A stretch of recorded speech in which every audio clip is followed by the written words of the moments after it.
Hello and welcome to the coding walkthrough video for Fortitude 1.1.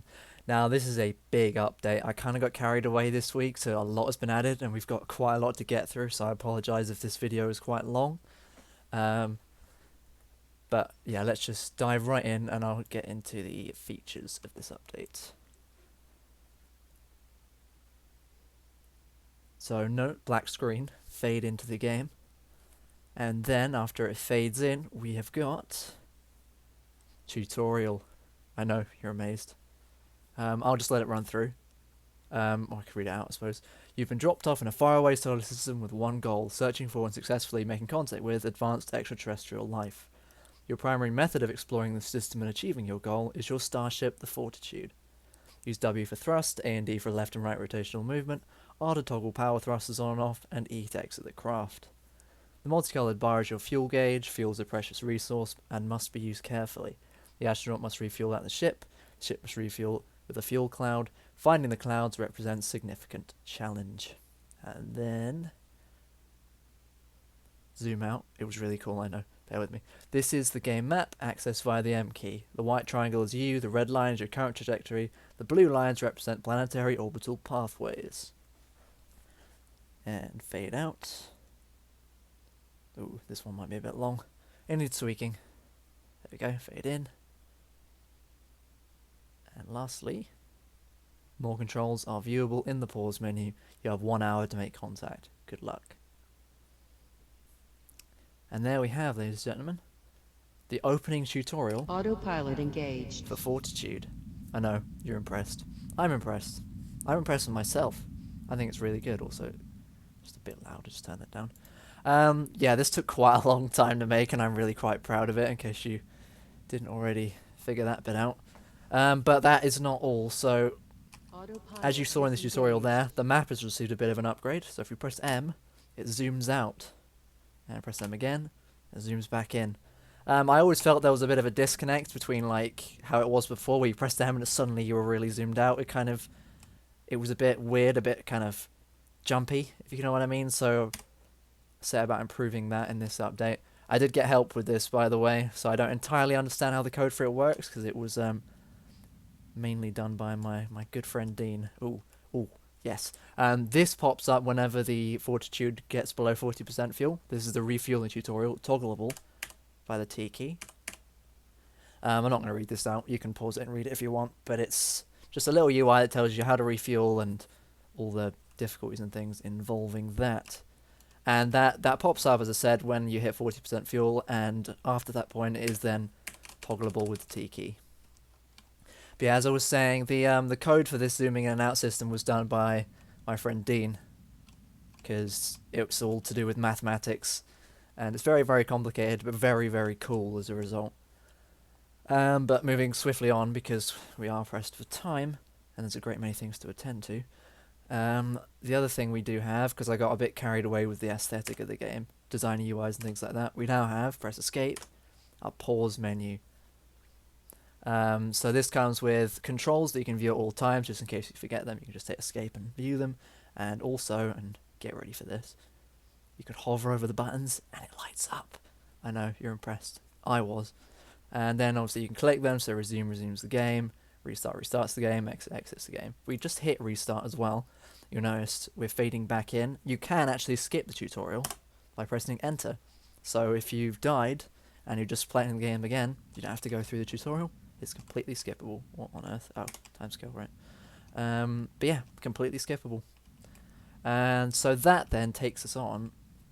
I will actually turn the sound back up now, because we need it for this bit. Apologies for the voice, it's really loud. The AI voice. It doesn't talk for very long, so we'll just have to kind of bear with it. But yeah, so landing has also been massively changed. So without further ado, tutorial, 40% fuel. Without further ado, I will just take you through landing.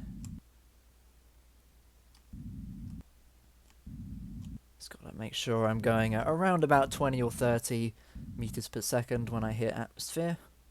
You don't want to be going too fast, otherwise you're going to do a splat. Ooh, a bit too quick. Entering upper atmosphere and compensating for orbital rotation. Alert. Navigational systems offline. So a few things to note. The trajectory line is now there to show you where you're going.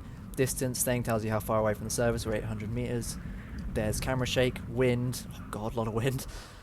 Oh my god. Straight it up. And sound effects, obviously, there's just placeholder ones for now till we make our own. God, we're going. The wind. There's so much. And also, there's a fixed camera lock now. So you can't kind of zoom in and out, which makes it quite claustrophobic. It might not stay at this zoom level, it might actually zoom it in a bit more in the full thing, but basically it gets locked at zoom level. Now we hit the thick cloud layer. And we're into the final stages of the atmosphere. Not how the light's getting brighter because we're getting sunlight. Kind of 5 meters per second. We should hopefully now get a perfect touchdown. Also note as well that I am, because I built the game, and well, not to toot my own trumpet, but pretty good at this game. Landing is a hell of a lot harder than it looks. We haven't actually used or tested this new landing mechanic yet, but I'm pretty sure... God, see, I took my eye off the ball for a second. I'm pretty sure it's going to be quite difficult for new players. Well, obviously, this entire update hasn't been play tested, so a lot of things will probably be changed. And then if we get out, the camera zooms in automatically. Yeah, so that's another thing. One final thing that I'll say before the code review, kind of, we go into the coding bit of it. The scrolling in and out to zoom the camera in and out is gone now. It's been completely gotten rid of, and the reason for that is Dean's new code that he's so graciously helped us with. It automatically zooms the camera in and out. All you have to do is set a number and the camera automatically moves to that number, which is the orthographic size. So basically we can get the camera to zoom in automatically whenever necessary. So it doesn't really feel right to have a manual scroll in and out as well, because it does take away from immersion, being able to zoom in and out whenever you please. And also it's quite rough, you know, when you zoomed in and out with the scroll wheel it was a bit kind of laggy and not amazing, whereas this zoom is really smooth. Or at least pretty smooth. Yeah. So as a result we've gotten rid of the scroll completely. So now it zooms in when you're controlling the astronaut and zooms out when you're controlling the ship. And specific zoom levels have been set for when you land, and specific zoom levels will be set when you're exploring asteroid fields and things like that. And I've just remembered, actually, I haven't shown you asteroid fields. I'm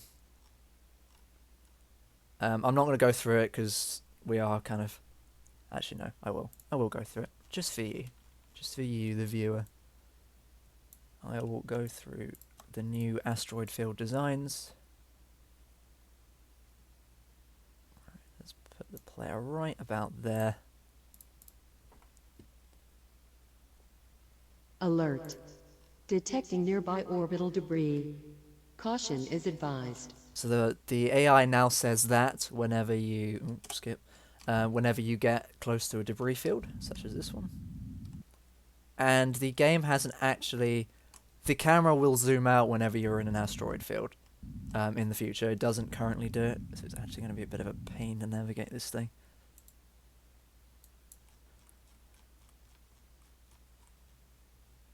We also might do something with the map as well. Just to kind of... Might zoom in like it does zoom in on a planet. Or in a gas giant, rather. Because it is... obviously very difficult to see what's going on at the moment. In fact, what I will do is just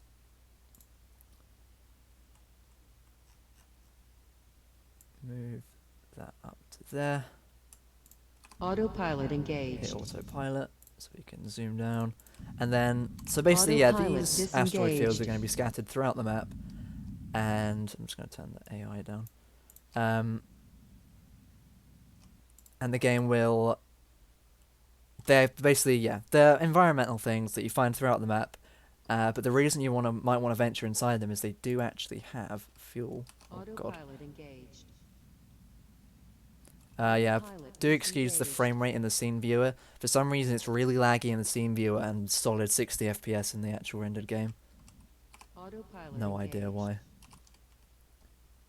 Yeah, see, as you can see, camera needs to be sorted out a bit.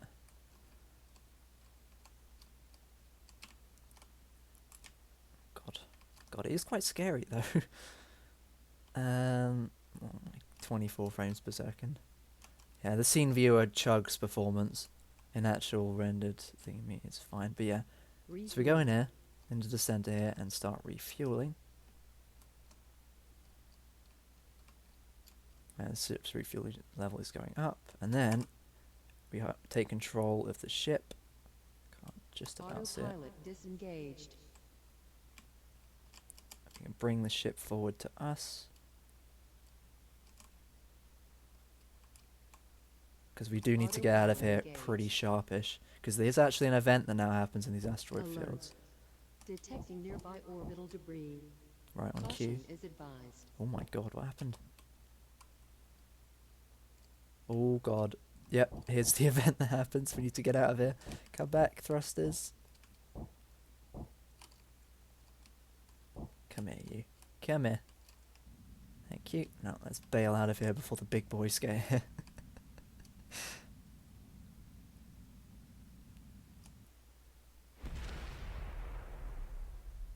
So yeah, that's why the camera needs to be a bit more zoomed out. Or maybe not. Or maybe not. It doesn't. Maybe it doesn't need to be zoomed out. Detecting nearby orbital debris. That'll be the big boys. Caution is advised. Yeah, I mean, obviously this needs playtesting. Detecting nearby orbital debris. Caution is advised. Yes, we know. Alert. Okay, let's just debris. yeah, let's just. But yeah, obviously that the asteroid field was created before the new camera system, and as a result, they don't quite work amazingly together. That needs to be playtested and fiddled with, really. But yeah, so the idea with these asteroid fields is that you can go in there and you can risk refueling, but as soon as you go into the refueling thing, an event starts happening where asteroids start getting attracted to the gravitational pull of the fuel cloud. At least that's the in-game kind of story behind that. And you've got to refuel and get out of there sharpish before a bunch of these little asteroids, which are over here, rip through this asteroid field and cause havoc, basically. So, as you can probably see from all the things that we've added, this update has been mainly focused around fear, because fear of the unknown is obviously the big central thing of this game. But the actual game development of it hasn't really included very much. This is quite a scary update. It adds a lot of... The camera obviously adds a lot of atmosphere, and the landing and environmental kind of exploration is now a lot scarier as a result of like various things like the camera shaking and the landing and the sound effects and the locked zoom, so it feels quite claustrophobic, because the reason why we added a locked zoom in landing is because it limits your field of view. So you can't see like where the wind is or where the ground is. You've only got that distance counter and your current trajectory line to keep yourself stable, and it makes it quite scary because you don't know what's going to happen. Obviously that plays very, very closely to this idea of fear of the unknown. One thing, last thing, because I keep forgetting, there's so much I've added this week because I got really carried away. Detecting nearby Yeah, debris. I know. Caution is advised. One thing I forgot to talk to you about is... Oh, we're in the wrong place. One last update. Where's the ship now? Yeah, it's back where I want it to be. Excellent. Come on. You press M, and as you might be able to see, the game now has much more lighting attached to it. So you saw the sun when you were landing, but also if you look here, go away tutorial, there's a sun. The sun is now shining light on the planet because it's lighter there and darker there. So yeah, we've got lighting, and it makes Josh's planets look really cool. Like, they looked amazing anyway, but the lighting makes them look really good now. So yeah, Fortitude 1.1 is actually a bigger update than 1.0. And the main reason for that is because, as I was saying, I just got carried away. I started with the asteroid fields, then did the lighting, then remembered that I had to do the tutorials, because that's what I said I would do last week. And then really liked the tutorials, so started doing the UI, got really into it, thought about changing landing, and then, 5 days later, we've got this massive update that's completely changed what the game feels like. And as a result, I have to do a really, really long coding walkthrough to explain all of it. Like, it's been 15 minutes already. I am sorry about that, by the way, but this is a big update. And I've only been showing you the mechanics. So yeah, without further ado, let's get into the code. And we'll start off, of course, with I would actually say it's the biggest part of the update, the tutorials. So the way those tutorials are faded in and out is changing their A of their RGBA, which is their colors if you don't know what that is. And the A is the alpha, I think, and that fades between 0 and 1, with 1 being you can see it and 0 being completely transparent. So you can kind of fade between the two numbers, and it will fade. It will kind of make it visible and invisible, the text. So there are 6 opening tutorial anyway, PNG images here. Well, there's 7, but that's the map one. Anyway, and all of their colors have been directly set here. So 255, normal colors, and then 0. So they start faded out. And then these are all the various components for the main menu that I showed you earlier. And we've got calling these two functions that are below that I'll explain in a minute. And we've also got this little function down here that basically says if you press T and tutorials aren't already up, then pop up the tutorial. And it pops up the current tutorial, which currently is the refueling one. So as you saw earlier, at 40% fuel, when the refueling tutorial pops up, that becomes the current tutorial game object, and you can press T and pull that up at any time. And that's basically what this bit does. And then, as I said earlier, we've got the if your fuel level is less than 40%, then enable the refuel tutorial, and tutorial ping is made to true, which basically, as it probably alludes to, pings up the tutorial so you can see it. And yep, so then we've got here, if the is opening tutorial boolean is true, which it will be on startup. I think it is actually set on start. Yep. If that's set to true, then set all the colors of the various tutorial images to the colors we've set at the beginning here. Basically saying all there, making them all invisible, at least currently. However, if you press the return key, which is enter, it disables the tutorial by enabling the is closing tutorial boolean, which just disables all the game objects. So here we've got the pause menu function, which basically means if you press escape and you're not already paused, then it enables the sprite renderers of all the various different PNG images of the UIs that I've designed. They're all made in Photoshop, by the way. Otherwise, if you press escape and you are paused, then it disables them. This basically just means that you can toggle the pause menu. Oh, and it also changes the timescale to, if you're paused, it changes the timescale to 0, so it actually pauses the game, and then back to 1 again once you press the escape key to toggle. And then we've got the opening tutorial function here. Now this is based entirely on a timer float. Basically, if the is opening tutorial boolean is true, which it is at the start of the game, then timer is set to time, so it goes up in seconds as a timer would. If the timer is greater than or equal to 1, then it starts fading in the first. This bit starts fading out the black screen so that it looks like it's fading from black into the game. And if it's greater than 7, then it starts fading in the first tutorial thing, which says welcome to Fortitude. And then if it's greater than 10, that starts fading in the second one, which is the first description. And if it's greater than 17, then it starts fading them both out and disabling them once they get to 0 alpha, and so on really. Fades them all in and out based on timers. So each one's different. Like, where is it? The big paragraph about refueling gets 10 seconds, between 32 and 42 seconds. And yeah, each one gets a different set of time before it's faded in and then faded out, basically.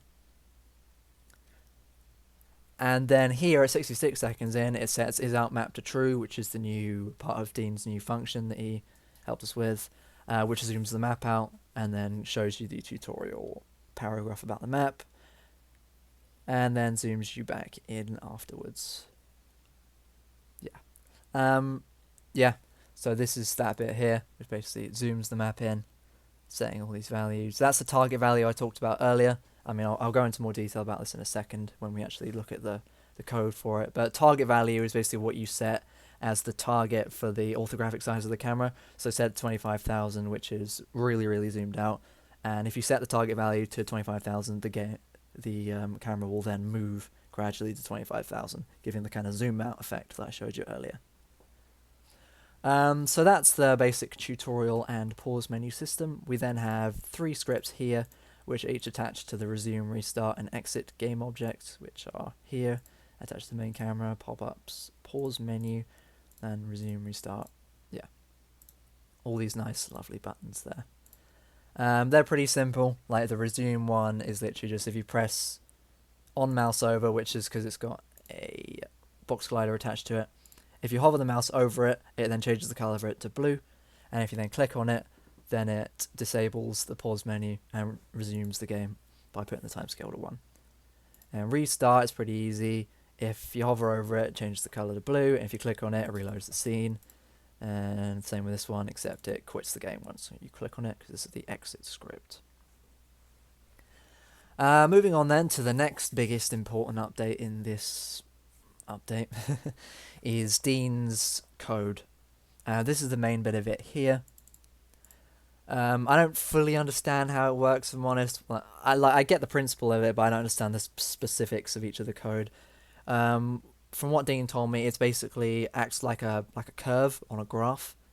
So it starts off really, really fast zooming and slows down around the middle. No, that's not right. That's the opposite, sorry. Yeah, it starts off really, really slowly and then gets faster and faster as it zooms out and then slows down right at the end. A bit like an S, if you will. And it does this here by basically checking the current value, which is the current orthographic size of the camera, versus the target value, which is the target size of the camera, which you set whenever you want it to zoom in or out. And if the current value of it doesn't equal the target value, i.e. if you've got a camera orthographic size currently at 0, but the target is 25,000, which it would be if you want to get into the map. And it sets zoom speed, which is the speed at which it zooms out, and then sets a distance, which is the difference between the target value and the start value being whatever it's currently at, the current value. And zoom influence is just this is what changes. This is the thing that enables it to go from slow at the beginning to fast in the middle to slow at the end. And that's shown here by this little bit of code here that basically this is the algebraic formula. This is like the code for the S-shaped graph that Dean talked to me about, using cosine and things like that. God, I hated algebra in school. But yeah, setting the zoom value of the camera. And we uses a little lerp function here to kind of smooth it out, taking all the various functions that we've done here and adding them into yet another algebraic expression that I don't understand. It's maths. I'm sure you can read it and understand it better than I can. And it sets the current value, which is the current zoom level of the camera, to the start value plus zoom lerp, set here, times the distance, which is the difference between the two, between the current zoom level of the camera and the target zoom level of the camera. Otherwise, it sets them all to 0, so that basically the camera doesn't move. Breathe. Sorry, there's just a lot to get through. And this has all been added as a result of things that have been changed up here. So basically, if you press the M key, all this code was here before. If you press the M key, then it sets the target value to 25,000, so it sets the target for the camera to zoom to 25,000 f, which is really, really zoomed out. And then sets the start to the current value, which is the current value of the camera. And then if you press M again, oh no, this is the planet map. As you might recall in the Gas Giants video that I showed you, I think it was prototype 0.8. There's a planet map, which is basically a more zoomed in version of the map whenever you're in a gas giant.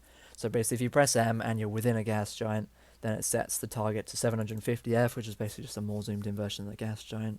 More zoomed in version of the map, rather. Otherwise, if you press M and you're already in the map, then it sets the target value to 10 if you're in control of the ship, and 2.5 if you're in control of the player, because there's different zoom levels, as I showed you earlier, depending on which one you're controlling.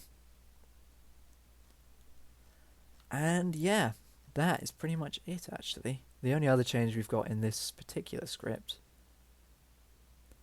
Oh yeah, actually there's this as well. Once the orthographic size of the camera gets larger than 500, then it sets the indicators to true. And this is just to give it a bit more smoothness. So basically, get in here, press M, it only activates that triangle on the trajectory line once you're zoomed out far enough. It's to give it a bit more smoothness, essentially. And the other thing I was talking about was the camera shake thing that happens when you're landing. And yeah, that happens down here. Basically, if you're not landing, then the transform position is the player transformed position. The camera follows the player around, basically. Otherwise, the camera, if you are landing, then the camera still follows the player, but then uses a random integer here times the shake magnitude, which is increased the further down you go. So basically, the closer you get to the surface of the planet, the more it starts to shake until you hit that thick cloud layer and it smooths out. And then this is the opposite. Basically, if you're taking off, then it also takes it does the same exact thing, except it gets more and more intense shaking wise the further you get away from the surface until you hit the atmosphere, at which point it fades off. So yeah, pretty simple stuff. That's just done with a random integer that it selects and then times the shake magnitude, which is just this little float here that basically just shakes the camera around by changing its transformed opposition. What else have we got in here? Oh yeah, so this is the sunlight function. As you might remember when we were landing, once you get through the thick cloud layer, the sun gets brighter and it starts to shine through as a kind of lighting effect. So this is achieved here, basically when you're within the atmosphere. Because it's currently only done for Alcaloda because it's the testing planet, but it will be in all the planets. But yeah, when you're within the atmosphere and you haven't yet touched the ground, and this boolean is true, which only gets activated once you touch the thick cloud layer, it takes the light that's just above the Alcaloda game object. Where are we? There we go. As you can see from this kind of pyramid shape here, there is a light above there, and that's what it's calling here. And it basically sets it to your current transformed opposition relative to the ground. And which basically means that the closer you get to the ground, the brighter the light is. And that's to kind of nicely fade it in, so when you hit the cloud layer, it doesn't just go blaring light. It kind of fades it in as you get close to the ground. And then you've got an opposite thing here that basically goes, once you've touched the ground and you're taking off again, the light then kind of fades away the closer you get to the cloud layer before then disappearing entirely as you get into the clouds. Because as you probably know, when you take off from a planet, it gets darker as you kind of head towards space. Or at least, yeah, it looks cool when it does. Other updates that we've added then. What is this bit? Oh yeah, this is just that, as you might recall when we were landing, there was a wind sound in the background. And a similar thing has been applied to this that was applied to the lighting. Basically, the closer you get to the ground, the louder the wind is. And this is achieved here. Basically, if you're landing, then increase the volume slowly by time. And yeah, that's pretty much all there is to that. The wind system is the only sound effect that's been added in this update, other than the various speaking sound effects from the ship's AI. And then the last thing we're going to go through at 27 minutes. Oh, I am sorry. There's just so much to get through. But the last thing we're going to get through here is the asteroid field. And this is basically done down here, I believe. Where is it? I do so much coding changes I get lost. Where are we? Oh no, it's not in this script, that's why. Sorry. But this is the little thing that happens here. Basically, it checks to see if the game object is tagged with ant. This is the event that occurs when you start refueling in the asteroid field with the asteroids that start moving in and cause destruction. Basically, they're tagged with ant, and if a game object is tagged with ant, and distance of magnitude is less than or equal to, because I'll just do this a bit easier. If they're less than 5,000 meters away from the player, and the is event active boolean is true, and that boolean is activated when the player touches the fuel cloud in the asteroid field, then enable the renderer and enable the rigid bodies by not making them is kinematic. Enable the renderers and the rigid bodies of the asteroids, and then those asteroids have an orbit system script attached to them, which was something I made back in like prototype 0.5, I think, which basically attracts them to the fuel cloud. So this code basically means as soon as the player touches the fuel cloud, activate those asteroids so they start coming crashing through the system, and the player's got like a minute to get out before they arrive. But they get warned about it a few times by the AI, as you saw. And that's pretty much it. That's all the code that's been done this week. Everything else was just game design. So obviously a great deal of time was put into the actual, physically placing the game objects of the asteroid fields, as well as designing the UI here, and adding all the various lights that all the game objects now have. Like there's a light for that planet, and a light for that planet, although it looks a bit weird with the light.